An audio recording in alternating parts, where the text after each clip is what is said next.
Paloma was the daughter of one of the wealthiest men in the country, David Cervantes. She had recently turned 16 and was attending an elite business school.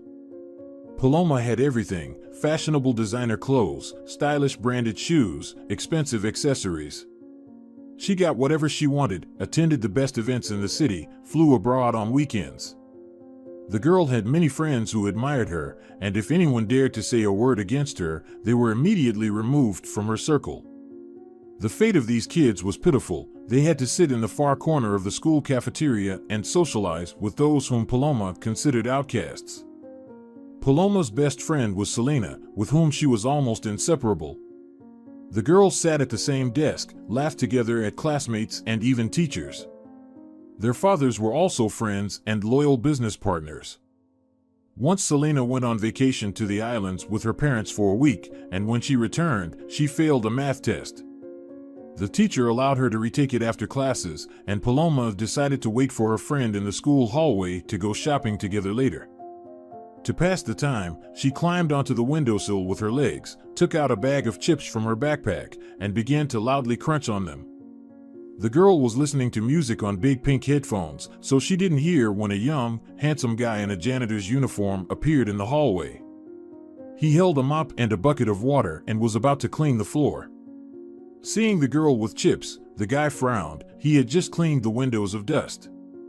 Coming closer, the young man put the bucket on the floor, leaned the mop against the wall, and politely addressed Paloma. "Sorry, could you get off the windowsill and pick up the chips? You're making a mess on the floor." Paloma startled and took off her headphones. "Did you say something?" she asked. The guy patiently repeated his request. Paloma smirked. "Who are you to tell me what to do?" "Just a lowly servant," she arrogantly declared, looking down at the young man. Then she put her headphones back on and added, "I'll sit where I want." The young man was momentarily stunned, then turned and left the hallway, leaving the mop and bucket of water behind. Paloma didn't pay attention to it. Soon Selena came, who successfully retook the test, and Paloma completely forgot about the janitor. Leaving the chip bag on the windowsill, the girl jumped to the floor, grabbed her backpack, and she and Selena, laughing and chatting as they walked, left the school building. However, when she returned home and lay on her bed, looking at the images in a fashionable magazine she bought in the city, her father knocked on the door. "Paloma, please tell me what happened at school," he asked. The girl raised her eyebrows in surprise. "What happened there?" she asked mockingly. "Did someone plant a bomb under the building?" But Senor Cervantes was not in the mood for jokes. "Paloma, I'm serious. The principal just called me. He said there was a conflict between you and the school janitor. Were you sitting on the windowsill with shoes on and throwing chips on the floor?" Paloma felt her ears burning with embarrassment. At the same time, she felt a surge of anger. So, this janitor had complained to the school principal, who then reported everything to her father. Paloma couldn't stand it when someone interfered in her affairs. Even more so, she hated it when her father talked to her as if she were a little girl.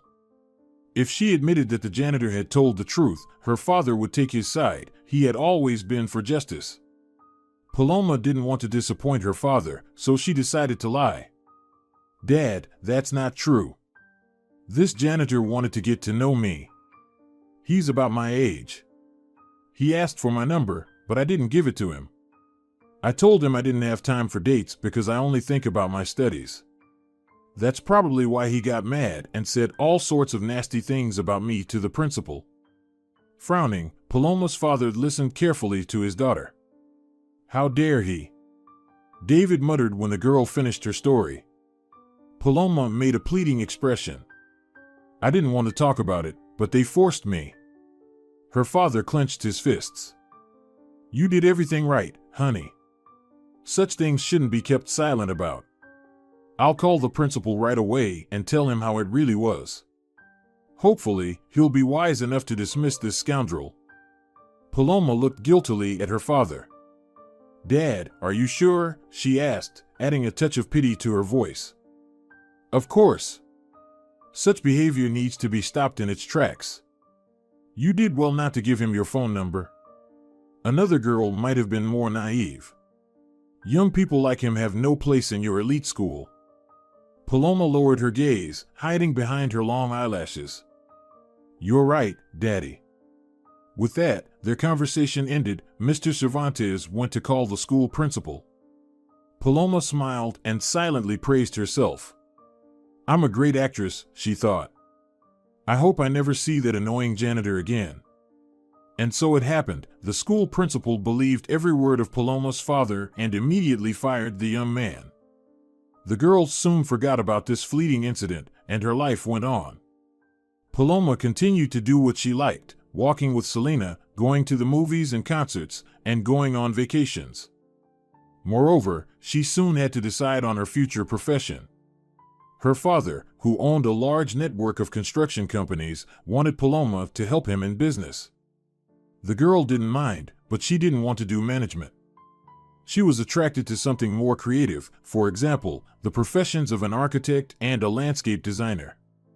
David Cervantes supported his daughter and eventually helped her get into the design faculty of one of the most prestigious universities in the capital. Paloma plunged headlong into student life. She made new friends, but she still regularly met with Selena. The girls still went to cafes and shops together, discussing the latest news with each other. Selena had a wealthy suitor who was 2 years older than her. He worked in her father's company, but the girl wasn't sure about her feelings for him.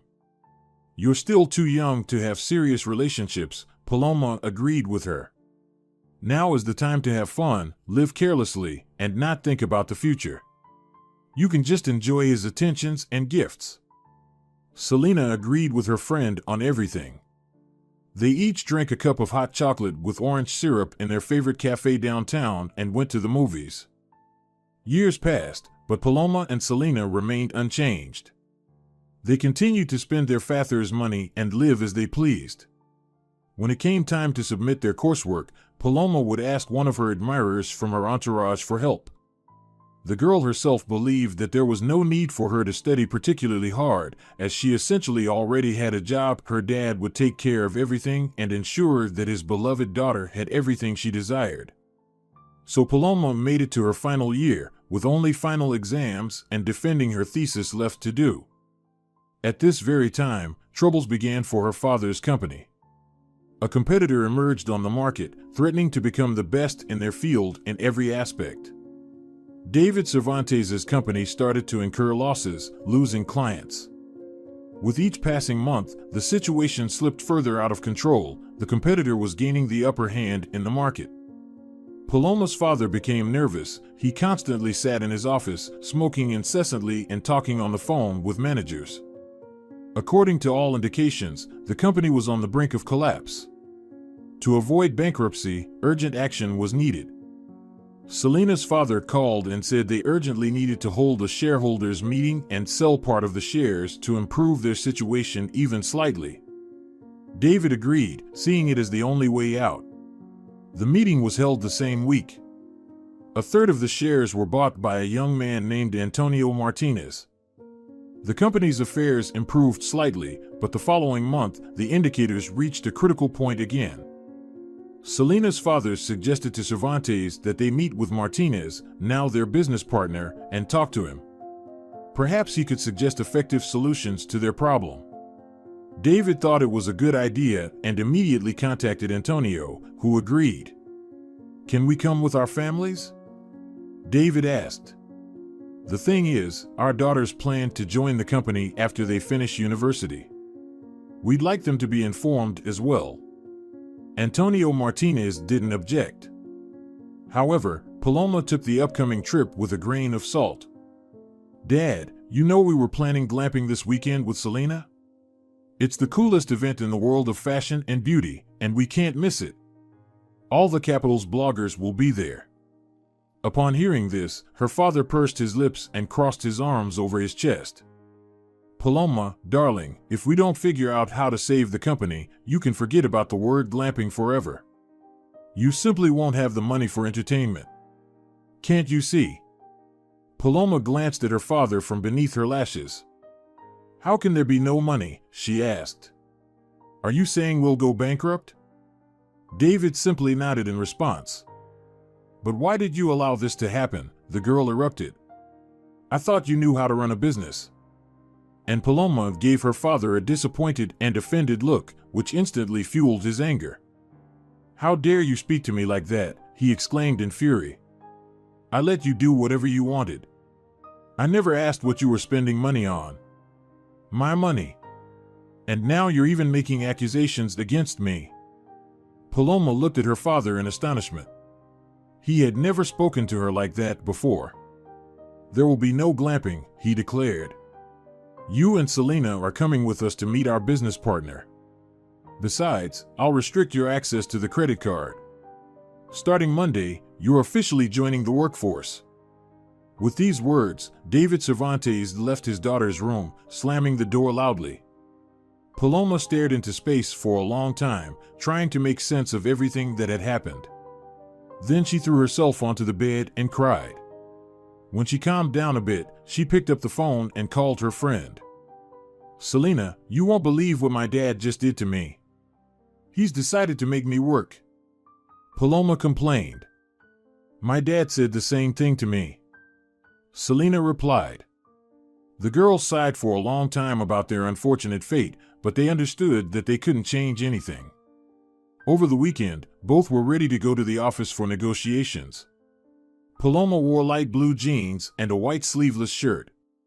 Selena wore a mustard-colored dress, complemented by a fashionable denim vest. Both girls had a bored look on their faces to show their fathers that they disagreed with their decision. However, David and Selena's father paid no attention to their daughters. They were too busy trying to resolve issues with the company, and they had no time for the girls' whims. The men parked at a large business center. When they reached the designated floor, Antonio Martinez was already waiting for them in the lobby. Paloma and Selena exchanged glances. The young man was quite handsome.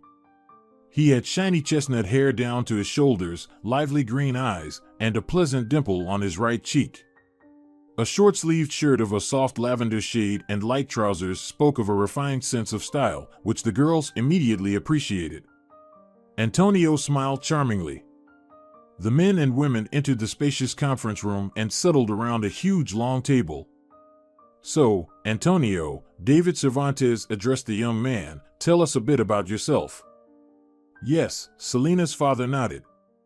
"We are very interested to know why you decided to acquire a third of our company's shares during such a challenging period."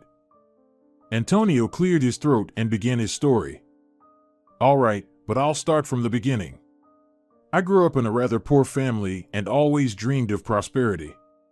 We lived in a tiny apartment where the only luxury item was the television. I watched it every day and often saw you, Señor Cervantes."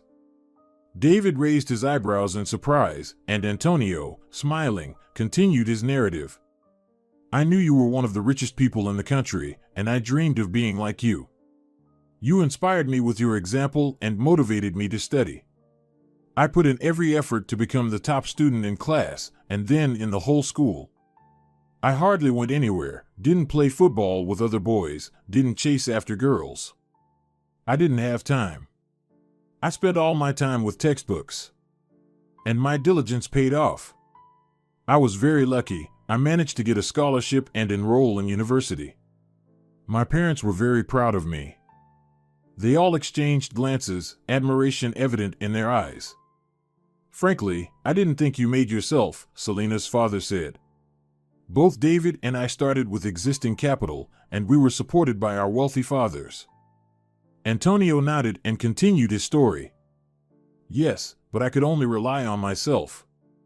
In university, I continued to dedicate myself to my studies, and in the end, I graduated with honors. And I was lucky again. I was hired by a good company where I learned everything I needed to know to start my own business. My business grew rapidly, and I managed to accumulate a decent capital. I bought a new house for my parents, then for myself, and continued to work." "What a hard worker," Paloma suddenly interrupted the man.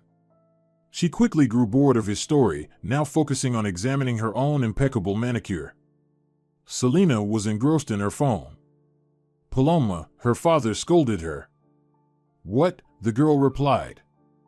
You should listen to how other people live. Not everyone grew up in paradise conditions like you. Well, it's not my fault that everything was always easy for me, Paloma retorted boldly. Selena chuckled. Paloma calmly picked up a glass of water from the table and began drinking through a straw.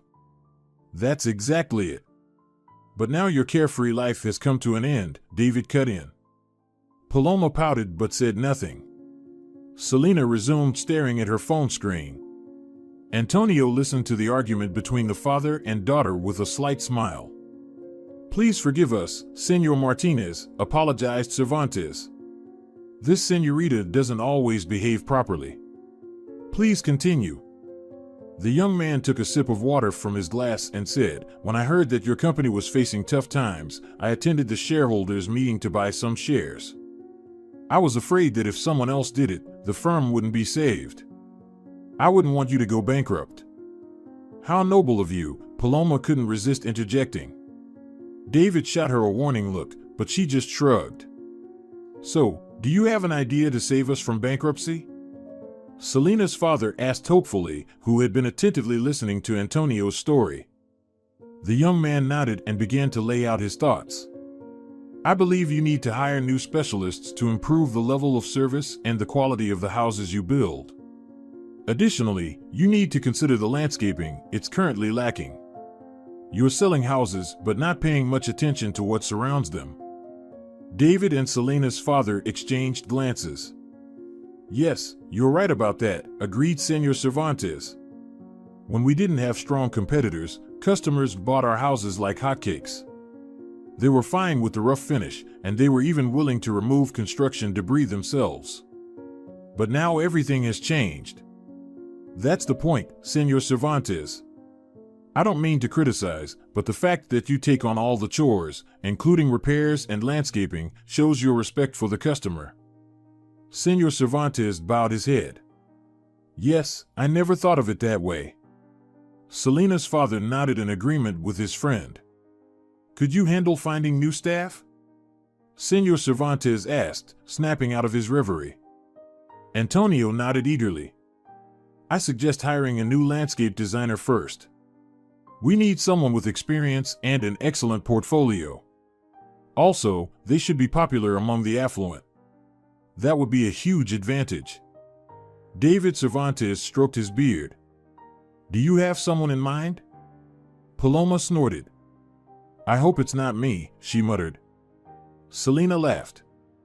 You haven't earned all those laurels yet, she said. I have a good friend who has the relevant experience, Antonio replied. Can we rely on him? Selena's father cautiously asked. I wouldn't want him to be poached by competitors in a couple of months. Antonio nodded confidently. We've known each other since childhood. We went to school together. He's also from a humble family, but he's achieved heights through hard work, talent, and diligence. He won't let us down. David Cervantes nodded approvingly. Excellent. Get in touch with him as soon as possible. Saying this, the man turned to his daughter. And you, Paloma, be prepared to intern with him. The girl spluttered, spilling water on herself. What? I've already said that your carelessness and laziness have come to an end. You start working on Monday. What about my diploma? Paloma asked gloomily, realizing arguing with her father was futile. I'll buy it. Anyway, you haven't learned anything. So, you'll do everything our new designer says and learn from him. Paloma rolled her eyes demonstratively. Selena looked at her sympathetically. And what will Selena do? Paloma perked up, catching her friend's gaze. Don't worry, there will be work for her too, Senor Cervantes replied, looking at his friend. Selena's father nodded in agreement. It's time to enter adulthood, girls, he said wisely. Antonio smiled upon hearing those words. He looked at the two girls as if they were foolish children. They understand nothing about life, he thought. Spoiled daughters of wealthy fathers. They're in for a rude awakening. Martinez was right. Sitting at a large table in the high-rise building of the business center, Paloma didn't even imagine what she would soon have to go through. On Monday, the girl, dressed in a light suit and a bright orange blouse, arrived at her father's company office. The young man at the reception desk asked her to show her documents, as the girl had been here only once or twice before. Paloma was outraged, but there was nothing she could do. She had to take out her documents and show them to the young man. He nodded, slightly embarrassed when he realized she was the owner's daughter, and escorted her to the elevators. "You need to go up to the 8th floor and wait in room number 54. But my father said today you would simply show me around the main office and then I could go home. I've scheduled a facial massage." Upon hearing this, the young man shook his head. "The thing is, about 15 minutes before you arrived, a young associate of your father called." "Antonio Martinez? How inconvenient." Paloma impatiently interrupted the young man. "What did he say?" The young man took a breath. He wasn't used to such energy pressure coming from the girl. "Senor Martinez said that the new landscape designer is ready to start his duties today. He will be here in half an hour. I called your father because he instructed me to inform him of the new specialist's arrival." Paloma couldn't bear it and groaned. "And my father told me to wait," she finished the thought of the young administrator. He lowered his gaze and nodded awkwardly. "I'm sorry, but that's Senor Cervantes's order." Paloma almost growled in response. She waved her hand, releasing the young man, and called for the elevator. The young man sighed and hastily retreated, wiping the sweat from his forehead as he went. Paloma entered the spacious elevator and looked at herself in the mirror. Then she took out her phone from her small purse, took a photo, and uploaded it to her page. Then she walked leisurely down the corridor and, noticing room number 54, opened the door. Inside, as expected, it was empty. Paloma entered, threw her purse on the glass table, and sank into the white swivel chair. The windows occupied the entire wall, and Paloma noted the beautiful view from the office. The clock on the wall indicated that there were still at least 20 minutes before the designer arrived. Paloma decided to have a little photo shoot. She placed a chair by the window, took off her light jacket, leaving herself in the orange blouse, and unbuttoned a couple of buttons for a better effect, then began taking pictures. She was so engrossed that she didn't hear someone enter the room. It was a tall young man with dark wavy hair and light blue eyes. He wore simple jeans and a t-shirt of a pleasant pistachio color. He watched the girl with interest for a while, then cleared his throat. Paloma startled and quickly buttoned up her blouse. "I see you didn't miss me too much while waiting," the man said, sitting in the chair opposite the glass table. Paloma quickly took her phone from him and put it in her purse. "I thought you were still on your way," she said, embarrassed, not looking up. "I was lucky. There were no traffic jams on the road," the man replied. Paloma finally dared to look at him. He looked about her age, perhaps a couple of years older. For a moment, he even seemed familiar to her, but no matter how hard she strained her memory, she couldn't recall where she had seen him. The young man looked at her with a slightly mocking gaze, not averting his eyes. Paloma was the first to break it. "Why is he staring at me like that?" she thought. "Allow me to introduce myself," the man said in the meantime. "My name is Ricardo Alvarez, and I'm a landscape designer." "I'm Paloma Cervantes," the girl replied challengingly. "The owner's daughter of this company. At the end of the month, I'll graduate as a landscape designer and become your full-fledged colleague." Ricardo smiled wryly but said nothing. The company recently started working on a new project. It's planned to be a large complex with townhouses and separate cottages. We'll have to plan, arrange, and landscape the backyard area. I think there will be a fountain and a pool, which we need to consider in the project. Paloma pretended to listen attentively to the young designer, but her thoughts were racing like wild antelopes. Firstly, she needed to call the masseuse and tell her she wouldn't be coming. Secondly, the feeling that she knew Ricardo intensified with each passing minute. His blue eyes, sparkling with playful sparks, clearly asked, "Do you really not remember me?" Paloma strained her memory as much as she could, but nothing worthwhile came to mind. What if it's one of Selena's ex-boyfriends? She'll be surprised, the girl thought. Maybe I should ask him directly? But what if I'm wrong, and it sounds very awkward? And I still have to work with him. Lost in her thoughts, Paloma didn't hear Ricardo ask her a question. Sorry, what? Paloma asked again. Did your university have internships? Did you go to real sites? Ricardo repeated. Paloma tried to remember. Yes, there was something like that, but she never went anywhere, citing a cold. One of her father's friends, their family doctor, helped her with the certificates, which Paloma shamelessly brought to the dean's office. There she claimed she would arrange with her father and go to one of the company's sites privately. Then the girl simply bought ready-made projects on the labor market and passed them off as her own. Why dirty her hands? Ricardo patiently waited for an answer. He already understood that the girl was lost in her thoughts and didn't rush her. Finally, Paloma decided that it was best to continue the long tradition of lying to save herself. Of course, there were internships at the university. It's the best educational institution in the capital. And I successfully completed them, she said. Ricardo nodded satisfactorily and stood up from his chair. Then you have enough experience, and we can start working today. I suggest we head to the site right now, the man said, glancing at her shoes. Paloma lowered her gaze. She was wearing her favorite light-colored high-heeled sandals. Okay, she agreed, thinking that assessing the scope of work would be useful. They left the office, went down in the elevator, and headed to the parking lot. Ricardo pointed to a large black Jeep with his palm and opened the door for Paloma. She got into the car, and the man circled around the vehicle and sat behind the wheel. He punched the address of the site into the navigator, left the parking lot, and gradually accelerated, heading up the road. Paloma stared straight ahead. How's your best friend doing? The one you went to school with? Ricardo unexpectedly asked. Paloma jumped. So, I was right. He really is one of her exes. And he's quite handsome. I knew Selena had good taste.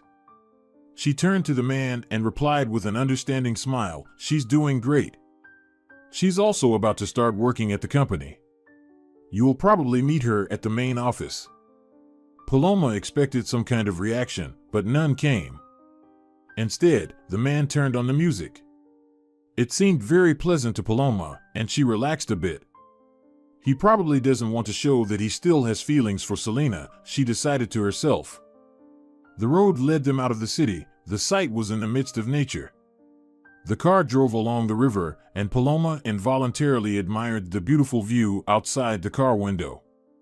She suddenly wished this road would never end. Thanks to the music and the faint scent of the man's cologne in the car, there was a pleasant and relaxed atmosphere in the cabin. However, soon the car turned off the highway onto a narrow dirt road and finally stopped at a fence made of fine mesh. Paloma noticed the gates with the company's banner hanging on them. Ricardo pressed the signal, and the gates slowly opened. The car entered the premises, and the man turned off the engine. We're here, he said cheerfully. Paloma nodded silently and got out of the car. Ricardo took a transparent folder with printed sheets from the back seat. Apparently, it was a preliminary project plan. The area was very dusty, with bulldozers working everywhere. The man nodded towards the completed houses and headed towards them across the gravel-strewn ground. Paloma stopped, looking sadly at her light-colored sandals. Señorita Cervantes, please don't lag behind, Ricardo exclaimed, turning around. But look at my shoes, the girl pleaded. They'll be hopelessly ruined. This time the man didn't turn around. Next time, wear shoes more suited to your work. Did you even come to work in heels? Paloma felt a hint of sarcasm in Ricardo's voice. She clenched her teeth in anger. I'll complain to father, she wanted to shout, but then remembered he wasn't on her side anymore. With a heavy heart, she cautiously followed the man. He intentionally quickened his pace, and Paloma fell hopelessly behind. She eventually reached the completed cottages where asphalt paths had already been laid. Breathing a sigh of relief, she walked along one of them, inspecting her shoes on the way. They seemed intact. Passing through a narrow passage between two houses, Paloma found herself at the edge of a large expanse of bare earth, already leveled for planting. "Here's the front of our work," Ricardo said contentedly, looking at the plan. Paloma stood beside him, praying he would decide to start tomorrow. But the man looked up and said they could start right away. With these words, he disappeared somewhere and returned with a bucket, a shovel, and a pair of gloves.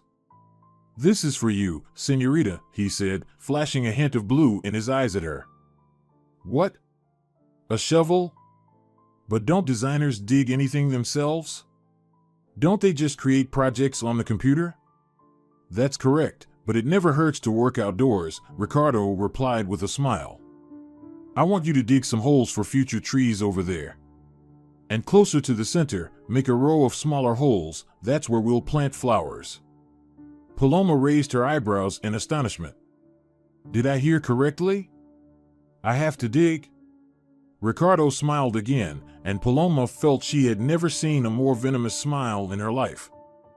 "But look at my clothes. They're designer, you know. You have no idea how much they cost. If I ruin them, so what?" Ricardo replied calmly. "Will you complain to Daddy?" Paloma nearly choked with indignation.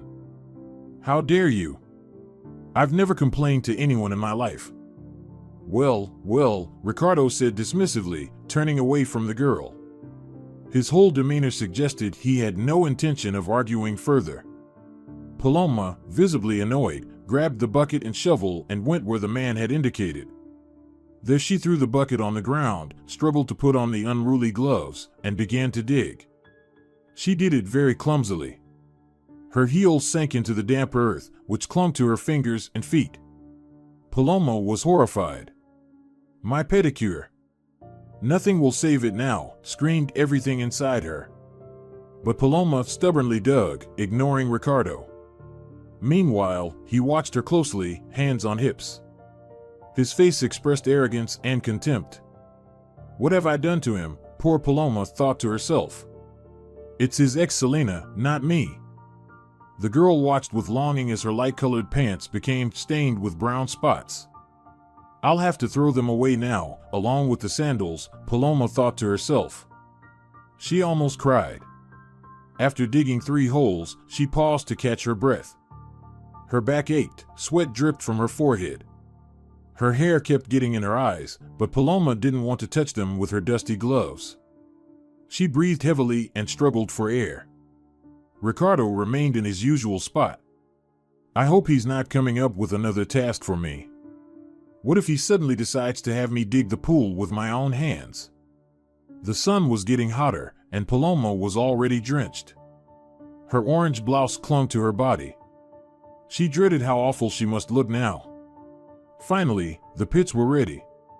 Paloma looked up to announce it to Ricardo, but he was nowhere to be found.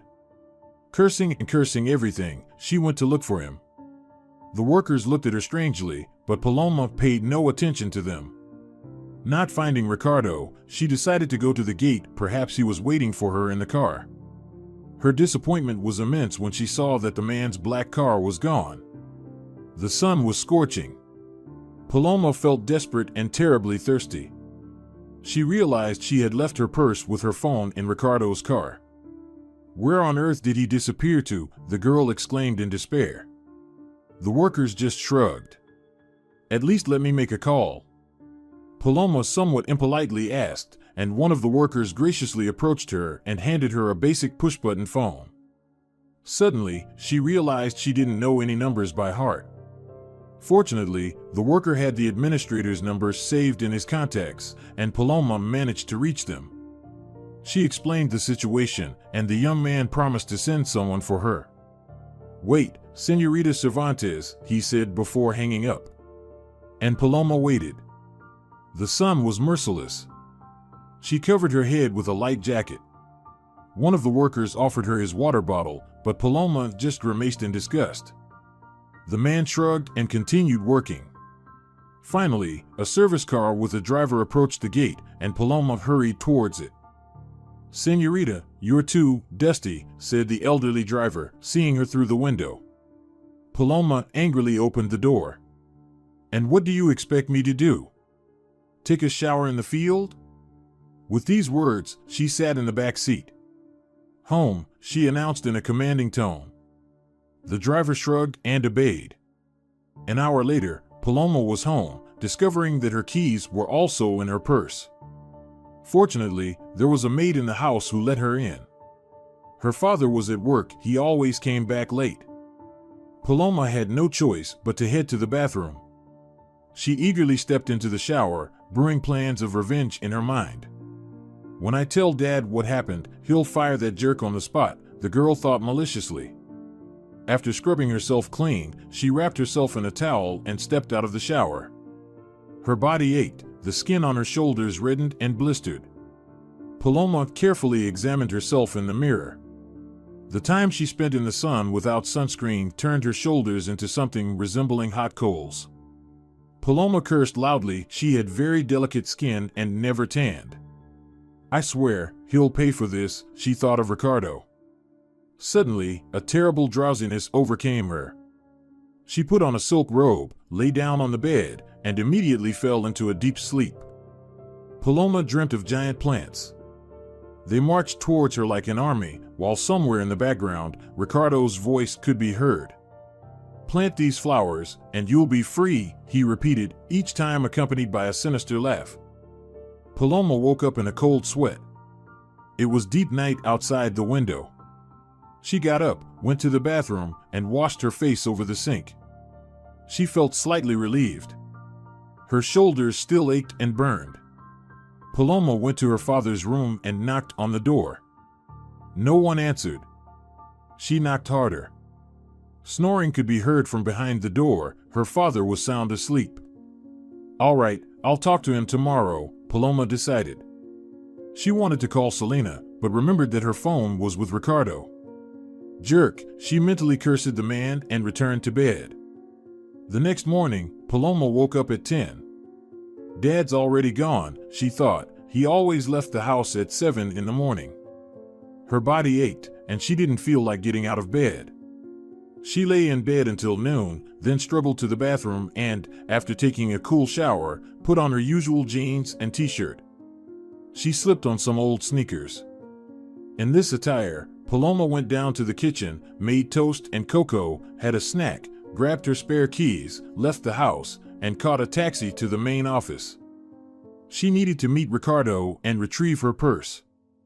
Then Paloma planned to contact her father and strongly request that the man be fired. Afterwards, "I'll complain to Selena about her ex," the girl told herself. "Let her deal with him herself. I don't need to get involved." At the office, they told Paloma that the landscape designer was in his office. She took the elevator to the 8th floor and, without knocking, opened the familiar door with the number 54. Ricardo was sitting at the table, leaning over the scattered sheets of paper. He was clearly engrossed in his work, so he flinched when he heard Paloma's angry voice. "Where's my purse?" she asked without preamble. Ricardo looked so flustered that Paloma suddenly felt sorry for him for a moment. But he quickly composed himself and stood up. "Which one?" he calmly clarified. "The white one I left in your car yesterday." Ricardo ran his hand through his hair. "It's at the site. I had to leave urgently, and I thought you might need the purse." "What? You left it there?" Paloma couldn't believe her ears. "So what? We were supposed to go back there today at 9. But you didn't show up for work on time." "I was in pain," protested Paloma. "Thanks to you, I got sunburned yesterday. How could you leave me there alone without a car?" Ricardo looked innocently at the girl. "It was an urgent matter," he shrugged. Paloma suddenly felt tears welling up in her throat. "Why do you hate me so much?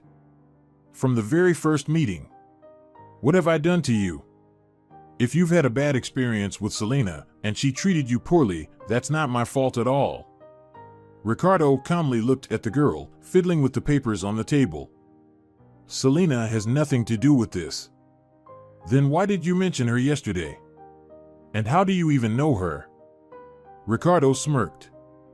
I barely know her. I only talked to her once, and she didn't even answer me. She's just as arrogant as you are. Paloma didn't understand anything. Who was this man? Ricardo smiled, and Paloma felt bitterness in his gaze. Indeed, unlike you, she never called me a poor servant. Paloma raised her eyebrows in surprise, starting to remember. A poor servant? So, this Ricardo was. Paloma froze in place from a sudden recollection. He was a janitor at her school. So it's you, she whispered. Yes, it's me, Ricardo admitted. And you never thought that a poor janitor could achieve something in life, did you? In these words of the man, there was so much resentment that Paloma suddenly felt ashamed for the first time in her life. She let her hands fall limply, not knowing what to say. At that moment, there was a knock on the office door. Come in, exclaimed Ricardo. The door opened, and David Cervantes entered the room. Seeing Paloma, he smiled pleasantly. Good to see you in the office, daughter, he said, shaking Ricardo's hand. So, how are things going? The young people exchanged glances. Paloma felt that Ricardo was ready to hear accusations and complaints against him, but she didn't want to talk about yesterday anymore. Everything is fine, she said quietly. Yesterday, Ricardo and I went to the site and saw everything in person, and today we're working on the project. David nodded approvingly. That's wonderful, he said. Keep up the good work.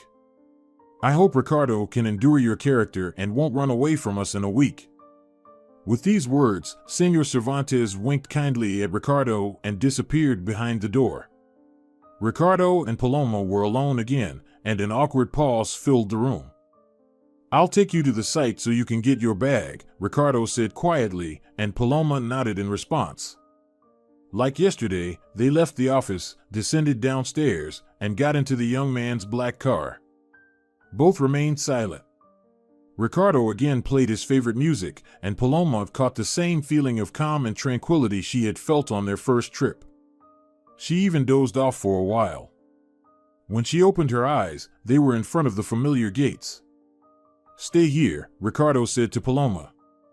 I'll bring your bag. With these words, he got out of the car and disappeared behind the gates. A few minutes later, he returned with the bag in his hands. Fortunately, it looked just as white as it did before the unfortunate trip. Paloma breathed a sigh of relief. Ricardo opened the door on her side and handed her the bag. She opened it and was relieved to see that everything was in place. Ricardo got behind the wheel and drove Paloma back. I understand your feelings, she said. You wanted to teach me a lesson, and you succeeded. Ricardo nodded. It turned out that fate brought us together, and now we're working on the same project. I think we should forget past grievances and forgive each other. For a moment, he took his eyes off the road and looked at Paloma. I agree with you, he said. I really regret that your skin got burned in the sun, and I didn't mean to steal your bag. That's why I left it at the site. Now I feel like a fool. The workers could have found it. Paloma nodded. Fortunately, everything turned out okay, and my things returned to me. I don't hold any grudges against you anymore. I hope you'll forgive my arrogance and conceit too. Ricardo nodded gratefully. Of course, he replied. Let's leave everything in the past. They were silent for a moment, then Ricardo looked at Paloma again. Paloma, let me make it up to you. I'd like to invite you to a restaurant. We can discuss the project there. Paloma was very surprised and was about to refuse. Going to a restaurant with Ricardo would be the height of foolishness. But unexpectedly for herself, she suddenly said yes. Over several months of intense collaboration on the project, Paloma and Ricardo became inseparable companions. Initially starting with antipathy towards each other, they quickly discovered that their differences complemented each other, and a common goal brought them together. Paloma marveled at Ricardo's intellect and resourcefulness, how he could see solutions where she only saw obstacles. Ricardo, in turn, admired Paloma's energy and determination, her ability to inspire and motivate. With each passing day, they got to know each other better. Conversations at the work table transitioned into personal discussions about dreams, goals, and ideals. They found they had much in common, shared interests, outlooks on life, and even a similar sense of humor. One evening, while working late on the project, they stepped outside to get some fresh air. The starry sky stretched above them, and in the quiet of the street, they paused, savoring the moment. "Paloma, have you ever thought about what might happen after we finish the project?" Ricardo asked, gazing into her eyes. Paloma turned her face to him and smiled. "I've thought about us possibly going our separate ways, but honestly, I'd prefer it if our paths didn't diverge," she admitted. Ricardo took her hand in his. "I feel like we have everything to make that possible. We work well together, we understand each other." Paloma nodded. "Yes, there's something special between us," she agreed. "Maybe we're not just business partners?" Ricardo smiled, leaned in, and gently kissed her. "Let's find out what happens next," he said. Together. Their lips met again in a kiss, and the stars bore witness to the beginning of a new, romantic chapter in their story. Dear viewers, if you enjoyed the story, please support the video by liking it and leaving a comment. Thank you very much.